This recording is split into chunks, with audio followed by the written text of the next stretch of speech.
What's going on, guys? God bless you. Today we're talking about what the Bible teaches about judgment. Okay, so let's start in Romans 2, verse 1 to 3. Therefore, you have no excuse, O man, whoever you are, when you judge another, for in passing judgment upon him, you condemn yourself, because you, the judge, are doing the very same things. We know that judgment of God rightfully falls upon those who do such things. Do you suppose, O man, that when you judge those who do such things, and yet do them yourself, you will escape the judgment of God? All right. So now understand that it's saying that when you judge somebody for something, you condemn yourself because you do the very same things that you're judging others for. So you're a hypocrite. Okay. That's what this is referring to. And again, and now understand that it's not saying not to judge or not to make a judgment call, and I'll prove that to you. So, judging others, Matthew 7, verse 1 to 6. Judge not that you may not be judged, for with the judgment you pronounce, you will be judged, and the measure you give will be the measure you get. What do you, why do you see the speck that is in your brother's eye, but do not notice the log that is in your own eye? How can you say to your brother, let me take this speck out of your eye, when there is a log in your own eye? You hypocrite. First, take the log out of your own eye, and then you will see clearly to take the speck out of your brother's eye. Do you guys understand the logic? It's not saying don't take the speck out of your brother's eye, right? It's saying first take the log out of your own eye, and then you can see clearly to take out the speck out of your brother's eye. Do you understand? So it's not saying don't make judgment calls.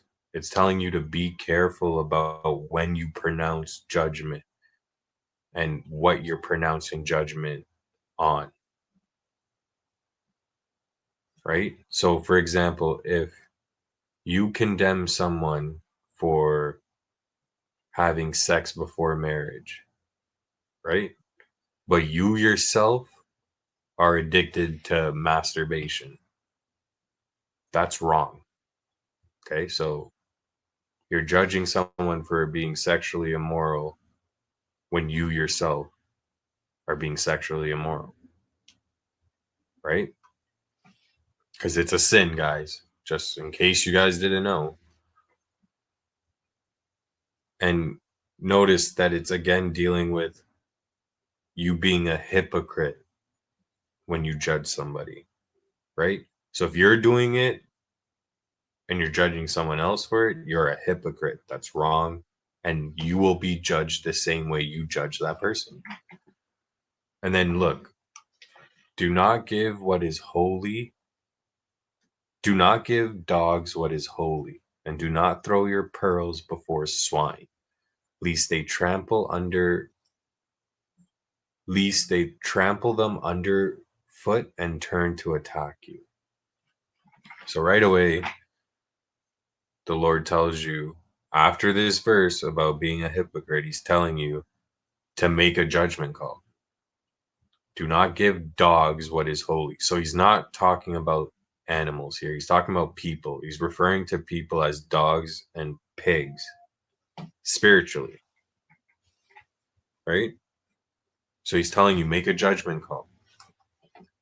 If this person is going to blaspheme, mock, criticize, and attack you, don't even bother with them. Don't even give them what is holy. Why? Because they're going to trample them under your foot and then turn to attack you. So you literally have to make a judgment call. Is this person You know, is he even worth it? And by your fruits you shall know them, right? And then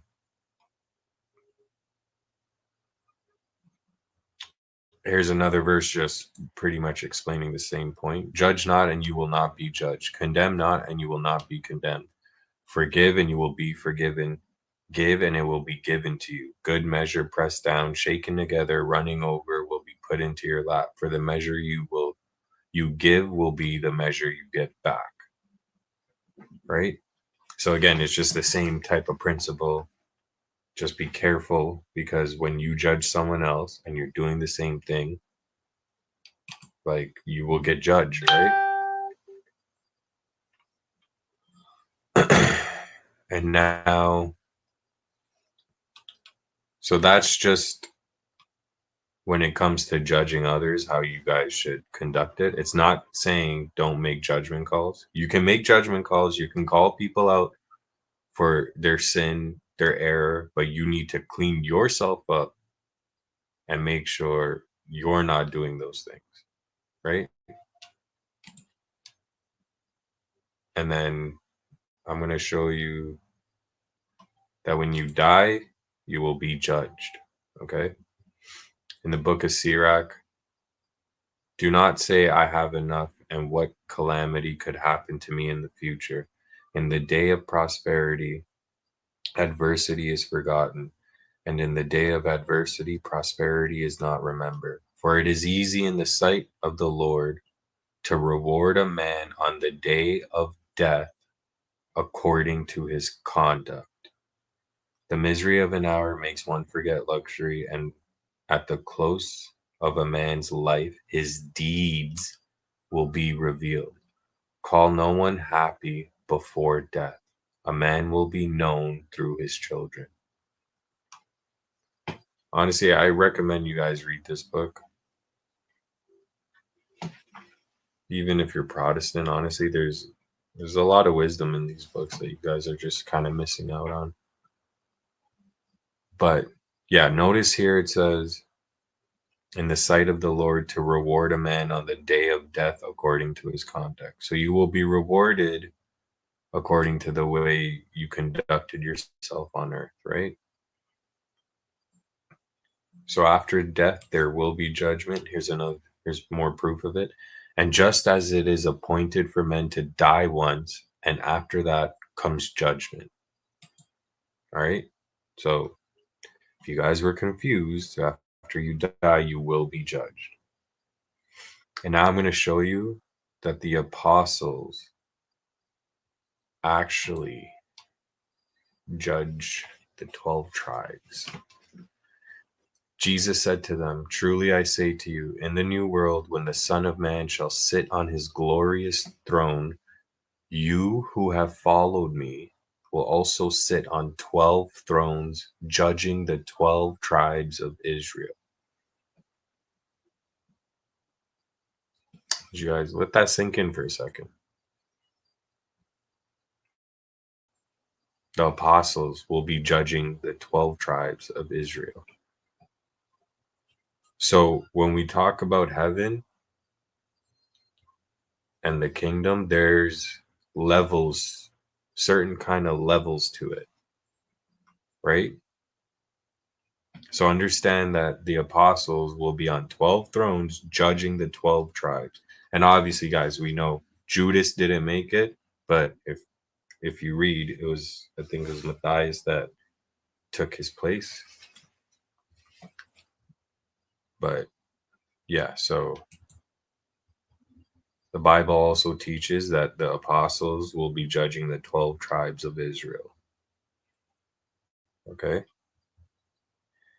And then just to show you that it is Jesus Christ who judges. There's many verses to prove this. I'm not sure. I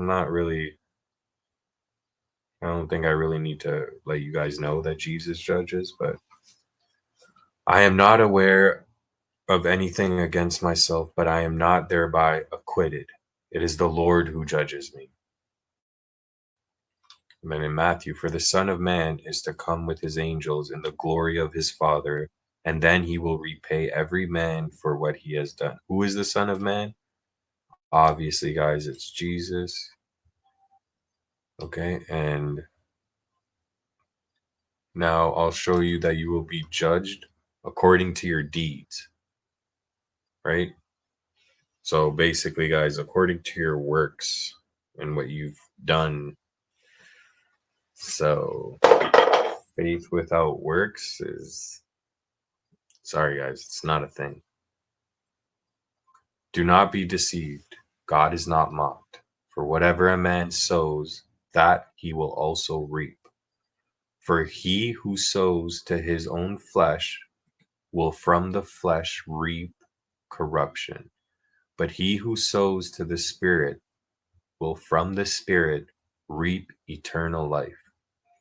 And let us not grow weary in well-doing, for in due season we shall reap, and if we do not lose heart. Right? So according to what you do on earth, you will be judged. So if you guys are just living like a bunch of crazies, being selfish, and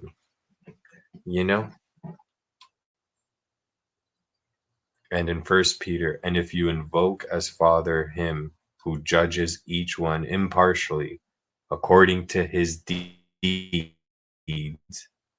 conduct yourself with fear throughout the time of your exile.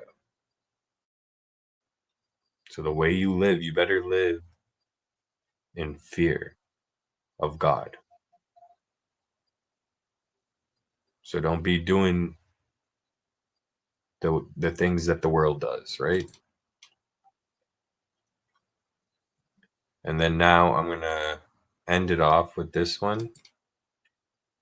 I'm going to show you guys that the saints are involved in judging the world. Okay? When one of you, this is 1 Corinthians, when one of you has a grievance against a brother, does he dare go to the law before the unrighteous instead of the saints? Do you not know that the saints will judge the world? And if the world is to be judged by you, are you incompetent to try trivial cases? Do you not know that we are to judge angels? How much more matters pertaining to this life? If then you have such cases, why do you lay them before those who are least esteemed by the church? I say this to your shame. Can it be that there is no man among you wise enough to decide between members of the brotherhood? So the Bible also teaches that saints will play a part in judging the world. I hope you guys like this video. I try to keep this one short, straight to the point. But I hope you guys liked it. And God bless you guys. Till next time.